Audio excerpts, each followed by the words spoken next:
friends, Assalamualaikum. Welcome back to my channel. இன்றைக்கி இந்த வீடியோவில் நம்ம என்ன பார்க்க போகிறோம் அப்படின்னா, இப்போ நம்ம வேளாங்கண்ணி பீச்சுக்கு நடந்து போயிட்டுருக்கோம். அங்கே சுற்றி முற்றி என்ன இருக்குது அப்படின்னு பார்க்கலாம்.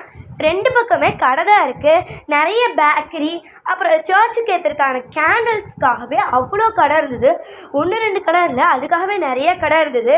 அப்புறம் சங்கை வச்சு சங்கு இயரிங், சங்கு நெக்லஸ், இந்த மாதிரி 40 to 50 rupeesக்கு அழகழகான சங்கு பொருட்கள்லாம் இருந்தது. அங்கே பீச்சுக்குள்ளேயுமே கடை தான். இப்போ நான் உங்களுக்கு ஒவ்வொன்றா அந்த கடையெல்லாம் காட்டுறேன் பாருங்கள். இங்கே ஃபேன்சி கடை, அப்புறம் அந்த பொம்மைலாம் இருந்தது. ஏசு பொம்மை, இந்த மாதிரி குட்டி குட்டி டாய்ஸ் பொம்மை, இதெல்லாமே செராமிக்கில் இருந்தது. அப்புறம் பனிக்கு வைக்கிற காதுக்கு வந்து ஏர் மஃப்ஸு, இதெல்லாம் நிறையா இருந்தது. ஃபரி ஏர் மஃப்ஸ்லாம் அதிகமாக இருந்தது. இந்த பக்கம் சர்ச்சுக்கு தேவையான பொருள் தான். ஃபுல் கேண்டிலு, அப்புறம் வந்து அங்கே ப்ளஸ் போட்ட மாதிரி ஒரு செயின்லாம் இங்கே அதிகமாக விற்றுட்டு இருந்தாங்க. இங்கே அதிகமாக என்ன கடை இருந்துச்சு அப்படின்னா, கேண்டில் கடையும், அந்த ப்ளஸ் போட்ட மாதிரி செயின் கடை, அப்புறம் சங்கு கடை. இங்கே பீச்சுனாவே சங்கு பொருட்கள் விற்காத இடமே கிடையாது. வேளாங்கண்ணி பீச் மட்டும் கிடையாது, எல்லா பீச்லேயும் சங்கு பொருட்கள் இருக்கும். சங்கு பொருட்கள் பார்க்கவே சூப்பராக இருக்கும். நான் எந்த பீச் போனாலும் சங்கு பொருட்கள் வாங்காமல் வரவே மாட்டேன், ஏன்னா அவ்வளோ சூப்பராக இருக்கும். ஏர் மஃப்ஸ்லேயே நல்லா ஃபர் ஏர் மஃப்ஸ் கூட இருந்தது. அதெல்லாம் 250 rupees சொல்லியிருந்தாங்க.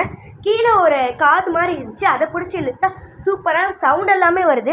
இதெல்லாமே கிட்ஸுக்கான சைனா ப்ராடக்ட்ஸு. இவ்வளோ கடையே எந்த பீச்லேயுமே பார்த்துருக்க மாட்டீங்க. அவ்வளோ கடை வேளாங்கண்ணியில் இருக்குது. நீங்கள் பர்ச்சேஸும் பண்ணணும், நிறைய பொருட்கள் வாங்கணும், அது மட்டும் இல்லாமல் காமாக பீச்சுக்கெலாம் போகணும் அப்படின்னா கண்டிப்பாக நீங்கள் வேளாங்கண்ணி பீச்சை விசிட் பண்ணலாம். ஏன்னா கிட்ஸுக்கு தேவையான பொருள்லேருந்து அடல்ட்டுக்கு தேவையான பொருள் வரையும், ட்ரெஸ்ஸு முதற்கொண்டு ஆல் ப்ராடக்ட்ஸும் இங்கே அவைலபிளாக இருக்குது. காஸ்மெட்டிக்ஸு, சமையல் ஐட்டம் அதெல்லாம் கூட இங்கே விற்கி. அது மட்டும் இல்லாமல் இங்கே போகிற வழி ஒரு இடம் கூட காலியாக இருக்காது, ஏன்னா இங்கே ஃபுல் இடமும் கடை தான். இப்போ நான் உங்களுக்கு இங்கே ஒரு சங்கு கடை காட்டுறேன் பாருங்கள். சங்கில் மிரரு, சங்கில் மாலை, அப்புறம் வெளியே தோரணம் தொங்கோடலாம் சங்கில் இருக்குது. அப்புறம் ஏசு ஃபோட்டோஸ்லாம் ஃபோட்டோ ஃப்ரேம் பண்ணி வச்சுருக்காங்க. இங்கே உள்ள நெக்லஸு தொடலாம் இருந்துச்சு. இது பார்த்தோம்னா கொலு பொம்மைன்னு சொல்லுவாங்க, அந்த மாதிரி பொம்மைஸ்லாம் இருந்துச்சு. இங்கே குட்டி சங்கு மிரர்லேருந்து பெரிய சீஷல் மிரர் வரையுமே அவைலபிளாக இருக்குது. காட்டியிருக்கேன் பார்த்தீங்களா? Oval shape, heart shape, triangle, rectangle, இந்த மாதிரி விதவிதமான ஷேப்லேயும் இருக்குது. இங்கே தான் உங்களுக்கு சங்கு நெக்லஸ்லாம் காட்டுறேன் பாருங்கள். சங்கு பேங்கிள்ஸ், இது சங்கு பிரேஸ்லெட்ஸு, பக்கத்தில் சங்கு நெக்லஸ்ஸு, சங்கு இயரிங்லாம் இருந்துச்சு. நம்ம பேர் பண்ணி வாங்கிக்கலாம். ஒரு சங்கு இயரிங் அப்படின்னா அதுக்கு மேட்சான ஒரு நெக்லஸும் பக்கத்தில் கிளிப்பும் இருந்துச்சு, இதெல்லாம் வாங்கிக்கலாம். நான் இந்த செட்டாக 3 வாங்கியிருந்தேன். 3 வந்து 120 rupees வந்துச்சு. சூப்பர் செட்டு தான். இப்போ சங்கை பொறுத்த வரையும் காஸ்ட்லி ரேட்னால இங்கே கம்மியாக தான் இருக்குது. அப்புறம் ஹேண்ட்பேக் கடையெல்லாம் விதவிதமாக இருந்துச்சு. ஸ்லிம் பேக், பாயிண்ட் பவுச், இந்த மாதிரி அதிகமாக இருந்தது. நம்ம நாகூர் விலாக் ஏற்கனவே பார்த்துருப்போம்ல, அதில் இருந்ததை விட இங்கே கடை அதிகமாகவே இருக்குன்னா பார்த்துக்கோங்களேன்.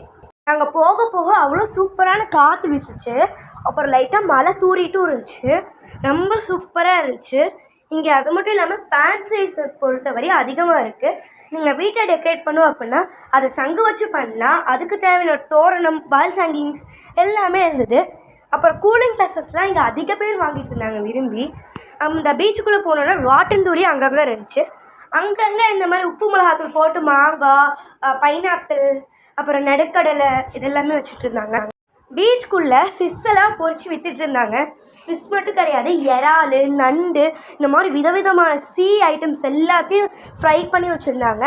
40 to 100 rupeesக்குள்ளே விதவிதமான வெரைட்டிஸ் நம்மளுக்கு கிடைக்குது. இப்போ நாங்கள் நடந்து பீச்சுக்கு வந்துட்டோம். பீச்சுக்கு வந்தோடனே உள்ளுக்குள்ளே ராட்டன்லாம் இருந்தது. இதோட ஃபீஸ்லாம் 50 ரூபா சொன்னாங்க. நிறையா இளநீ, பீச்சுக்குள்ளேயும் கடை இருந்தது, பீச்சுக்குள்ளேயும் ஒரு சீஷல் கடை இருந்தது. அங்கே நாங்கள் ஒரு பிரேஸ்லெட் பார்த்தோம். அந்த பிரேஸ்லெட்டை விட வந்து 180 to 400 வரை சொன்னாங்க. ரொம்ப ஹையாக தான் தெரிஞ்சிச்சு. நாங்கள் இப்போ நடந்து பீச்சுக்கு போயிட்டுருக்கோம். இப்போ நாங்கள் பீச்சுக்கு போய் காலெல்லாம் நினச்சிட்ருக்கோம். நிறையா பேர் பீச்சில் குளித்து ஜாலியாக என்ஜாய் பண்ணிட்டு இருந்தாங்க. நான் காலெல்லாம் நினச்சிட்டு அங்கே உட்காந்து வீடு கட்டலாம் அப்படின்னு கட்டிகிட்டு இருந்தேன். சூப்பர் காமாக ஃபீல் ஆச்சு எனக்கு. பாருங்கள், எல்லாருமே கால் நினச்சிட்ருக்காங்க. இங்கே வந்து நான் குளிச்சுட்டும் இருந்தாங்க. நல்லா அலையை பொறுத்தவரை ரொம்ப பெருசாலாம் வரல, மீடியமாக தான் இருந்தது. இங்கே மழை தூர ஆரம்பிச்சதுனால நாங்கள் கொஞ்ச நேரம் பீச்சில் உட்காந்து ரிலாக்ஸ் ஆகிட்டு கடையெல்லாம் பார்த்து வாங்கிட்டு கிளம்பிட்டோம். இப்போ நான் உங்களுக்கு பீச்சு தான் காட்டிகிட்ருக்கேன். பீச்சோட கிளைமேட்டுக்கும் அங்கேயும் அவ்வளோ சூப்பராக இருந்துச்சு. அங்கே உட்காரும்போது அவ்வளோ காமாக ஃபீல் ஆச்சு. நீங்கள் கண்டிப்பாக இந்த விலாக்லாம் பார்த்து என்ஜாய் பண்ணணும். இதுக்கு முன்னே வேளாங்கண்ணி சர்ச் விலாக் போட்டிருக்கேன், அதே பாருங்கள். உங்களுக்கு இந்த வீடியோ பிடிச்சிருந்தா லைக் பண்ணுங்கள், ஷேர் பண்ணுங்கள், கமெண்ட் பண்ணுங்கள், மறக்காமல் சப்ஸ்கிரைப் பண்ணிடுங்க. பாய். நெக்ஸ்ட் வீடியோவில் பார்க்கலாம்.